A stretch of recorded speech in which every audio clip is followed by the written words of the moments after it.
अथ द्वितीय अध्याय। वासुदेव जी के पास श्री नारद जी का आना और उन्हें राजा जनक तथा 9 योगीश्वरों का संवाद सुनाना। श्री शुक उवाच। सगमद निधा धागमदे निसा सगमद निधा धागमदे निसा।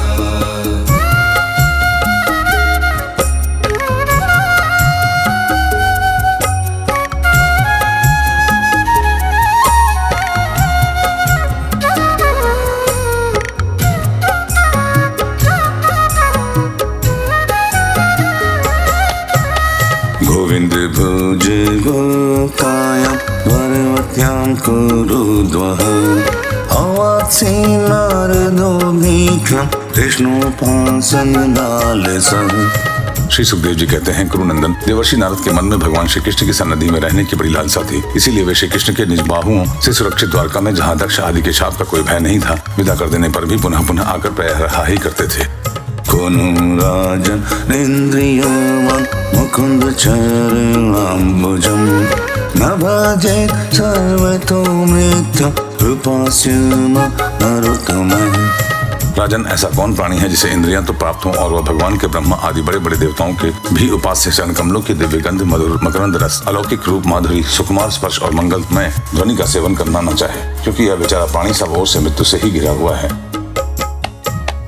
तमेकदा तु देवर्षि वसुदेवो गृहागतम् अर्चितं सुखमासीनमभिवदेद ब्रवीत्। एक दिन की बात है, देवर्षि नारद वासुदेव जी के यहाँ पधारे। वासुदेव जी ने उनका अभिवादन किया और आराम से बैठ जाने पर विधि पूर्वक उनकी पूजा की और इसके बाद पुनः प्रणाम करके उनसे यह बात कही। वासुदेव उवाच। भगवन् भवतो यात्रा स्वस्थये सर्वदेहिनां कृपाणां यथा पितरौ वृत्तमश्नुकवर्त्मनाम्। वासुदेव जी ने कहा, संसार में माता पिता का आगमन, पुत्रों के लिए और भगवान की ओर अग्रसर होने वाले साधु संतों का पदार्पण प्रपंच में उलझे हुए दीन दुखियों के लिए बड़ा ही सुखकर और बड़ा ही मंगलमय होता है। परंतु भगवान, आप तो स्वयं भगवान में भगवत स्वरूप हैं। आपका चलना फिरना तो समस्त प्राणियों के कल्याण के लिए ही होता है। भूतानां देवचरितं दुःखाय च सुखाय च सुखायैव हि साधूनां स्वदृशामच्युतात्मनाम्। देवताओं के चरित्र भी कभी प्राणियों के दुख के हेतु तो कभी सुख के हेतु बन जाते हैं, परंतु जो आप जैसे भगवत प्रेमी पुरुष हैं, जिनका हृदय, प्राण, जीवन और सब कुछ भगवानमय हो गया है, उनकी तो प्रत्येक चेष्टा समस्त प्राणियों के कल्याण के लिए ही होती है। भजन्ति ये यथा देवं देवापि तथैव तान् छायव कर्म सचीव साधवो दीनवत्सलान्। जो लोग देवताओं का जिस प्रकार भजन करते हैं, देवता भी परछाई के समान ठीक उसी रीति से भजन करने वालों को फल देते हैं, क्योंकि देवता कर्म के मंत्री हैं, अधीन हैं, परंतु सत्पुरुष दीनवत्सल होते हैं, अर्थात जो सांसारिक संपत्ति एवं साधन से भी हीन है, उन्हें अपनाते हैं। ब्रह्मांस्तथा विप्रेक्षणो धर्मान् भागवतं सव यां श्रुत्वा श्रद्धया मर्त्यं मुच्यते सर्वतो भयात्। ब्राह्मण, तथापि आपके उन धर्मों के संबंध में प्रश्न कर रहे हैं जिनको मनुष्य श्रद्धा से सुन भर ले तो इन सब ओर से भयदायक संसार से मुक्त हो जाए। किल पुराणन्तं प्रजार्थो भुवि मुक्तिदम् अपूजयं न मोक्षाय मोहितो देवमायया। पहले जन्म में मैंने मुक्ति देने वाले भगवान की आराधना तो की थी, परंतु इसलिए नहीं कि मुझे मुक्ति मिले। मेरी आराधना का उद्देश्य था कि वे मुझे पुत्र रूप में प्राप्त हो। उस समय मैं भगवान की लीला से मुग्ध हो रहा था। यथा विचित्र रसना भवद्भिर्विश्वतो भयात् मुच्यमहांस सर्वदा तथा न चाति सुव्रता।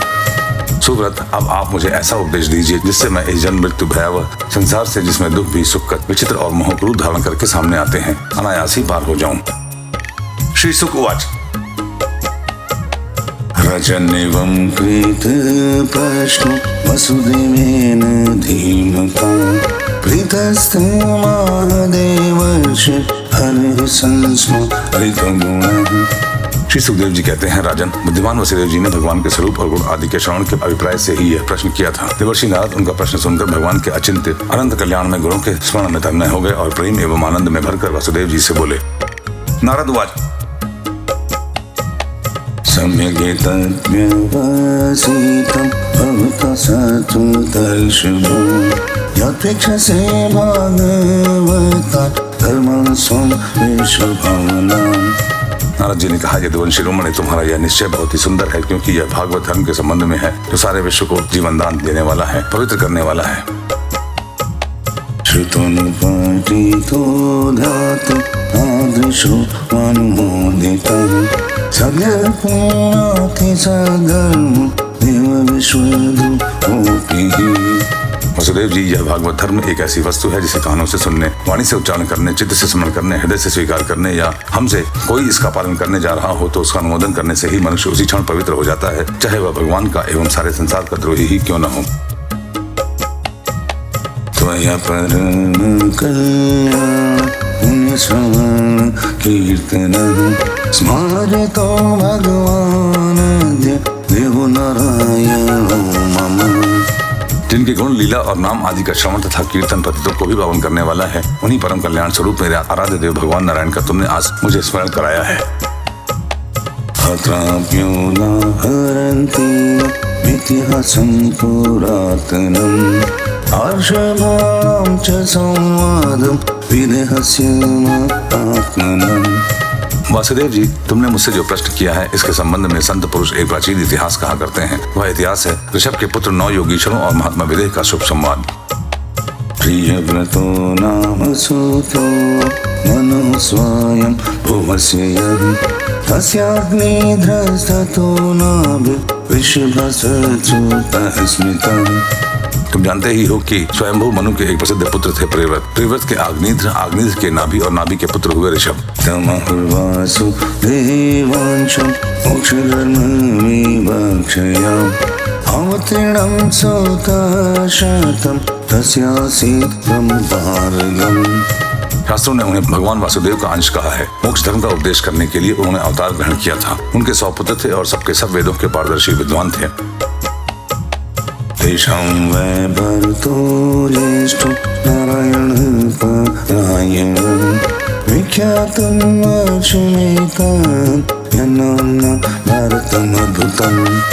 उनमें सबसे बड़े थे राजर्षि भारत। वे भगवान नारायण के परम प्रेमी भक्त थे। उन्हीं के नाम से यह भूमिखंड जो पहले अजानाभ वर्ष कहलाता है, भारतवर्ष कहलाया। यह भारतवर्ष भी एक अलौकिक स्थान है। भक्त भोगां त्यक्त्वेनं निर्गतस्तपसाहरिम् उपासीनस्तत्पदवीं लेभेव जन्मभिस्त्रिभिः। राजर्षि भरत ने सारी पृथ्वी का राजभोग किया, परंतु अंत में इसे छोड़कर वन में चले गए। उन्होंने वहां तपस्या के द्वारा भगवान की उपासना की और 3 जन्मों में वे भगवान को प्राप्त हुए। तेषां नवदीपो हतयोस्य समन्ततः कर्मतन्त्र प्रणेतार एकाशीतिर्विजातयः। भगवान ऋषभ देव जी के शेष 99 पुत्रों में 9 पुत्र तो इस भारतवर्ष के सब स्थित 9 द्वीपों के अधिपति हुए और 81 पुत्र कर्मकांड के रचयिता ब्राह्मण हो गए। नवाभवन् महाभाग मुनयो ह्यार्थ संशिलो श्रमणवातिरशेण आत्मविद्या विशारदा कविर्हरेरन्तरिक्ष प्रबोध विपुलायनः आहोत्रोक्त द्रोणीनश् शमसः अर्भाजनः। शेष 9 सन्यासी हो गए। वे बड़े ही भाग्यवान थे। उन्होंने आत्मविद्या के संपादन में बड़ा परिश्रम किया था और वास्तव में वे उसमें बड़े निपुण थे। वे प्रायः दिगंबर ही रहते थे और अधिकारियों को परमार्थ वस्तु का उपदेश दिया करते थे। उनके नाम थे कवि, हरि, अंतरिक्ष प्रबुद्ध, पिपलायन, आविर्होत्र, द्रुमिल, चमस और करभाजन। एते भगवद्रूपं विश्वं सदात्मकम् आत्मनो व्यतिरेकेण पश्यन्तु व्यचरन्महीं। वे इस कार्य कारण और व्यक्त अव्यक्त भगवत रूप जगत को अपने आत्मा से अभिन्न अनुभव करते हुए पृथ्वी का स्वच्छंद विचरण करते थे। अव्याहतेष्टगतय सुरसिद्ध साध्य गंधर्व यक्ष नार किन्नर नाग लोकान् प्रशरन्ति मुनि चरणभूतनाथ विद्याधर द्विजगवं भुवनानि कामम्। उनके लिए कहीं भी रोक टोक न थी, वे जहाँ चाहते चले जाते। देवता सिद्ध साध्य गंधर्व यक्ष मनुष्य किन्नर और नागों के लोकों में तथा मुनि चार भूतनाथ विद्याधर ब्राह्मण और गौओं के स्थानों में वे स्वच्छंद विचरते थे। वसुदेव जी वे सबके सब जीवन मुक्त थे। एक दानी में सत्व उपजग्मुच्य दीक्षया वितायमानमेषिभिः गजनभिर्महात्मनः। एक बार की बात है, इस अजनाब वर्ष में विदेहराज महात्मा निमि बड़े बड़े ऋषियों के द्वारा एक महान यज्ञ करा रहे थे। पूर्वोक्त 9 योगीश्वर स्वच्छंद विचरण करते हुए उनके यज्ञ में जा पहुंचे। तान् दृष्ट्वा सूर्य संकाशात् महाभगवतान् नृपः यजमानोऽग्नयो विप्र सर्व एवोपतस्थिरे। वसुदेव जी वे योगीश्वर भगवान के परम प्रेमी भक्त और सूर्य के समान तेजस्वी थे। उन्हें देखकर राजा निमि, आहवनीय, आदि मूर्तिमान अग्नि और ऋत्विज आदि ब्राह्मण सबके सब उनके स्वागत में खड़े हो गए। विदेहस्तान् विप्रेत्य नारायण परायणान् प्रीतः सम्पूजयान् चक्रे आसन संध्यतार्हतम्। विदेहराज निमि ने उन्हें भगवान के परम प्रेमी भक्त जानकर यथा योग्य आसनों पर बैठाया और प्रेम तथा आनंद से भरकर विधि पूर्वक उनकी पूजा की। रुचमान स्वरुच ब्रह्मपुत्रोपमान्नवान् पप्रच्छ परम प्रीत प्रश्रयावनतो नृपम्। वे नवे योगीश्वर अपने अंगों की कांति से इस प्रकार चमक रहे थे मानो साक्षात ब्रह्मा जी के पुत्र सनकादि मुनीश्वर ही हों। राजा निमि ने विनय से झुककर परम प्रेमी के साथ उनसे प्रश्न किया। विदेह उवाच मन्ये भगवतः साक्षात् पार्षदन्वो मरुद्विषः विष्णुर्भूतानि लोकानां पावनाय चरन्ति। विदेहराज निमि ने कहा, भगवान मैं ऐसा समझता हूँ कि आप लोग मधुसूदन भगवान के पार्षद ही हैं, क्योंकि भगवान के पार्षद संसारी प्राणियों को पवित्र करने के लिए विचरण किया करते हैं। दुर्लभो मानुषो देहो देहिनां क्षणभङ्गुरः तथापि दुर्लभं मन्ये वैकुण्ठप्रियदर्शनम्। जीवों के लिए मनुष्य शरीर का प्राप्त होना दुर्लभ है। यदि वह प्राप्त भी हो जाता है तो प्रतिक्षण मृत्यु का भय सिर पर सवार रहता है, क्योंकि वह क्षणभंगुर है। इसीलिए अनिश्चित मनुष्य जीवन में भगवान के प्यारे और उनको प्यार करने वाले भक्तजनों का, संतों का दर्शन तो और भी दुर्लभ है। आत्यन्तिकं क्षेमं भिक्षमो भवतो नघः संसारेऽस्मिन् क्षणार्धोऽपि सत्सङ्गसेवनिर्गुणाम्। इसीलिए त्रिलोक पावन महात्माओं, हम आप लोगों से यह प्रश्न करते हैं कि परम कल्याण का स्वरूप क्या है और उसका साधन क्या है। इस संसार में आधे क्षण का सत्संग भी मनुष्यों के लिए परम निधि है। धर्मं भागवतं ब्रूत यदि न श्रुतये क्षमं यः प्रसन्नः प्रपन्नाय दास्यत्यात्मनमप्यजम्। योगीश्वरों, यदि हम सुनने के अधिकारी हों तो आप कृपा करके भागवत धर्मों का उपदेश कीजिए, क्योंकि उनसे जन्म आदि विकार से रहित एक रस भगवान श्री कृष्ण प्रसन्न होते हैं और उन धर्मों का पालन करने वाले शरणागत भक्तों को अपने आप तक का दान कर डालते हैं।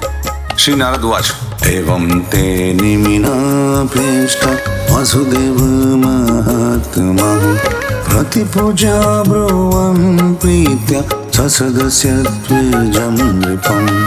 देवर्षि नारद जी ने कहा, वासुदेव जी जब राजा निमि ने उन भगवत प्रेमी संतों से यह प्रश्न किया तब उन लोगों ने बड़े प्रेम से उनका और उनके प्रश्न का सम्मान किया और सदस्य तथा ऋतुजों के साथ बैठे हुए राजा निमि से बोले।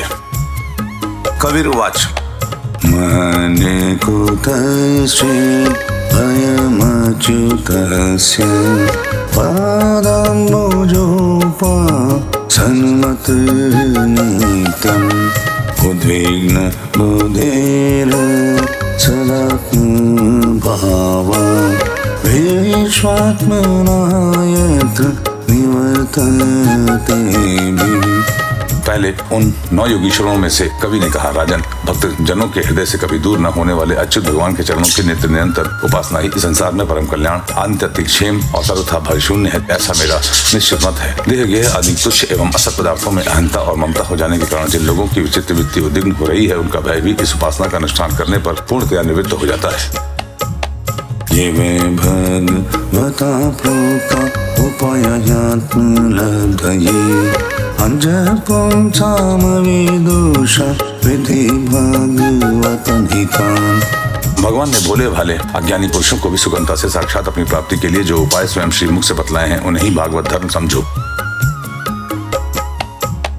जनासाय नरो राजन् न प्रमादित करहि चेत् धावन् मेल्यवानेत्र न स्खलयन् ततदिह। राजन, इन भागवत धर्मों का अवलंबन करके मनुष्य कभी विघ्नों से पीड़ित नहीं होता और नेत्र बंद करके दौड़ने पर भी अर्थात विधि विधान में त्रुटि हो जाने पर भी न तो मार्ग से स्खलित ही होता है और न तो पतित फल से वंचित ही होता है। कायेन वाचा मनसेन्द्रियैर्वा बुद्ध्यात्मना वा नुसृत स्वभावात् करोति यद्यत् सकलं परस्मै नारायणायेति समर्पयेत्। वह शरीर से, वाणी से, मन से, इंद्रियों से, बुद्धि से, अहंकार से अनेक जन्मों अथवा एक जन्म की यादों से स्वभाववश जो जो करे वह सब परम पुरुष भगवान नारायण के लिए ही है। इस भाव से उन्हें समर्पण कर दे। भयं द्वितीयाभिनिवेशतः स्यात् देशादपेतस्य विपर्ययो स्मृतिः तन्मायया क्रोध आवजेतं भक्त्यैकयेशं गुरुदेवतात्मा। ईश्वर से विमुख पुरुष उनकी माया से अपने स्वरूप की विस्मृति हो जाती है और इस विस्मृति से ही मैं देवता हूँ, मैं मनुष्य हूँ, इस प्रकार का भ्रम विपर्य हो जाता है। इस देह आदि अन्य वस्तु में अभिनिवेश तन्मयता होने के कारण ही बुढ़ापा, मृत्यु, रोग आदि अनेकों भय होते हैं। इसीलिए अपने गुरु को ही आराध्य देव परम प्रियतम मानकर अनन्य भक्ति के द्वारा उस ईश्वर का भजन करना चाहिए। अविद्यमानोऽप्यवभाति हि द्वयो ध्यातोर्धिया स्वप्न मनो रथोलता तत्कर्म संकल्प विकल्पकं मनो बुधोलेरुन्याद भयं ततः स्यात्। राजन, सच पूछो तो भगवान के अतिरिक्त, आत्मा के अतिरिक्त और कोई वस्तु है ही नहीं, परंतु न होने पर भी इसकी प्रतीति इसका चिंतन करने वालों को उसके चिंतन के कारण उधर मन लगने के कारण ही होती है। जैसे स्वप्न के समय स्वप्न दृष्टा की कल्पना से अथवा जागृत अवस्था में नाना प्रकार के मनोरथों से एक विलक्षण ही सृष्टि दिखने लगती है। इसीलिए विचारवान पुरुष को चाहिए कि संसारी कर्मों के बंधन में संकल्प विकल्प करने वाले मन को रोक दे, कैद कर ले। बस ऐसा करते ही उसे अभय पद की, परमात्मा की प्राप्ति हो जाएगी।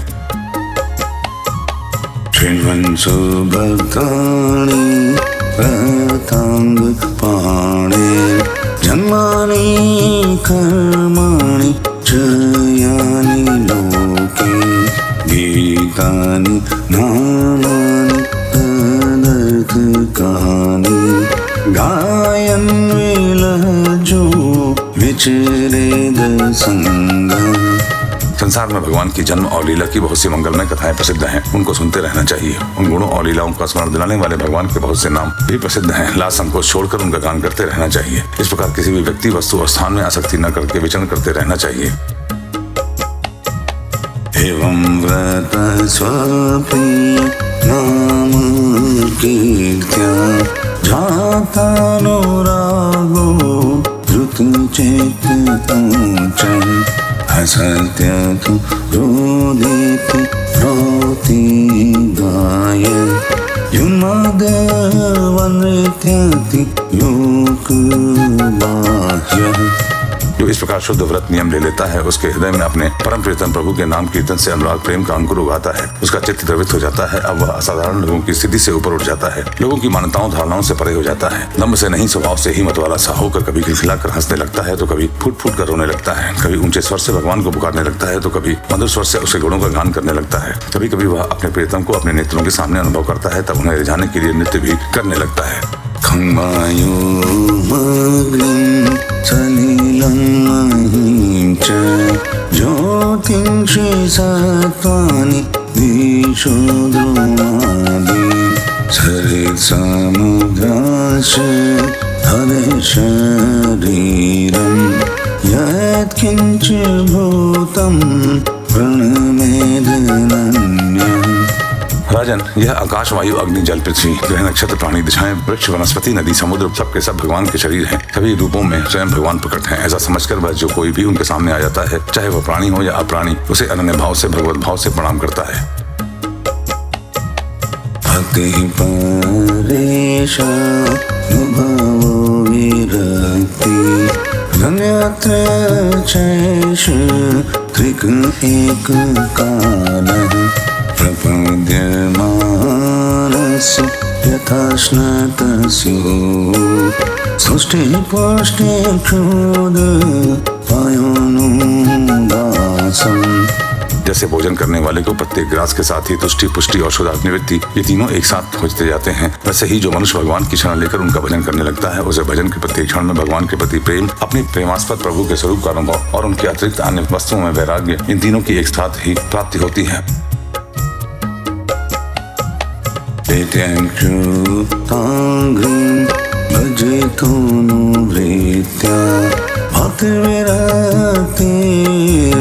भगवत प्रबोध भवन्ति वै भगवतस्य राजन् सततपरां शान्ति मुपैति साक्षात्।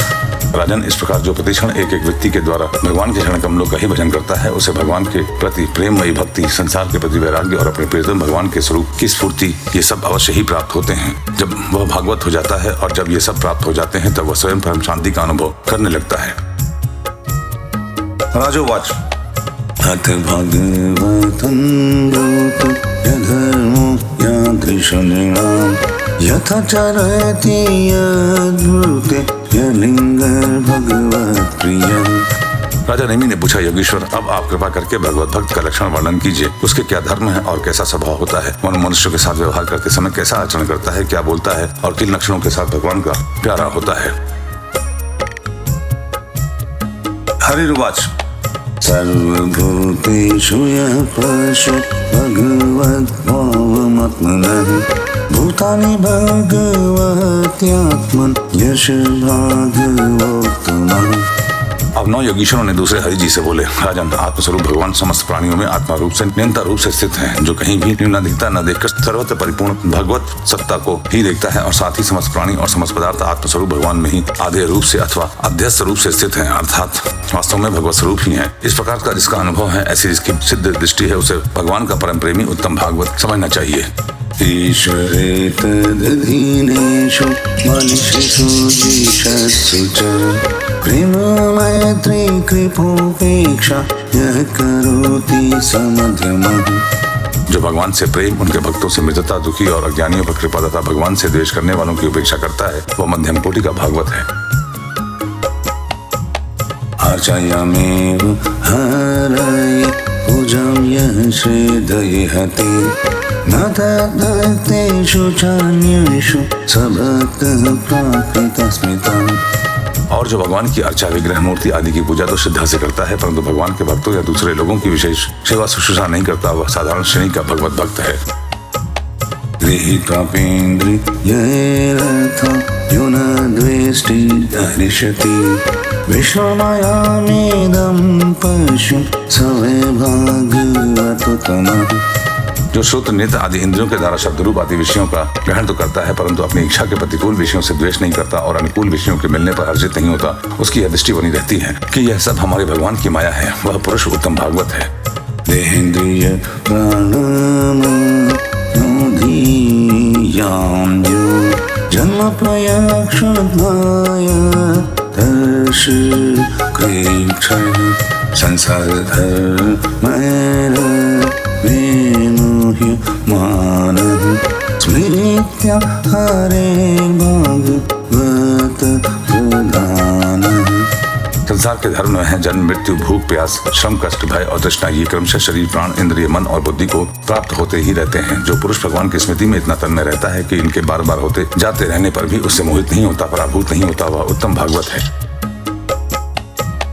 न काम कर्म बीजानां यस्य चेतसि संभवः वासुदेवैकनीलय सवे भगवतोत्तमः। जिसके मन में विषय भोग की इच्छा, कर्म प्रवृत्ति और उसके बीज वासनाओं का उदय नहीं होता है और जो एकमात्र भगवान वासुदेव में ही निवास करता है, वह उत्तम भगवत भक्त है। नयसे जन्म न वर्णाश्रम जातिभिः सचतेऽस्मिन् भावो देवै सह हरप्रियः। जिनका इस शरीर में न तो सत्कुल में जन्म, तपस्या आदि कर्म से और न वर्ण, आश्रम एवं जाति से ही अहंभाव होता है, वह निश्चय ही भगवान का प्यारा है।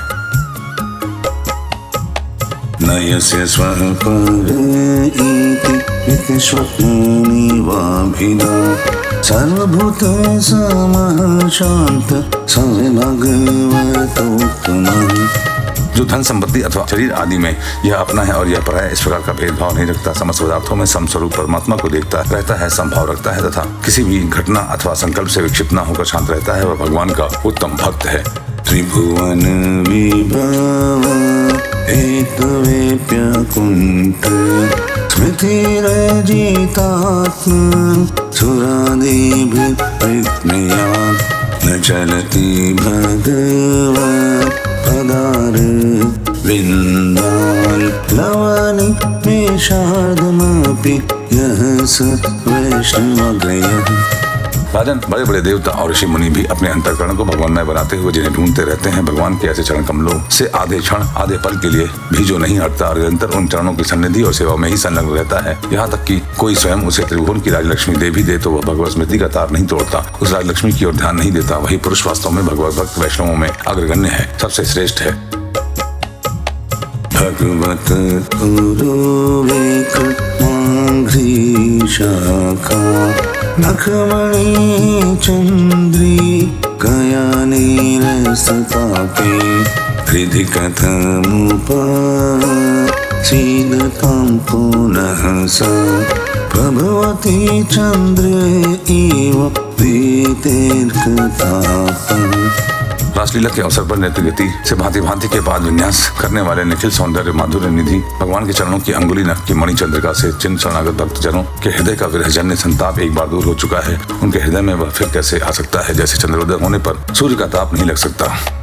विसृजति हृदयस्य साक्षात् धरिरवशाभि हितोप्यघोघनाश प्रणयरशनया कृताङ्घ्रि पत्नी सभावती भागवत प्रधान। व्यवस्था से नामोच्चारण करने पर भी संपूर्ण अघराशी को नष्ट कर देने वाले स्वयं भगवान श्री हरि जिनके हृदय को क्षण भर के लिए भी नहीं छोड़ते हैं, क्योंकि उसने प्रेम की रस्सी से उनके चरण कमलों को बांध रखा है और वास्तव में ऐसा पुरुष ही भगवान के भक्तों में प्रधान है।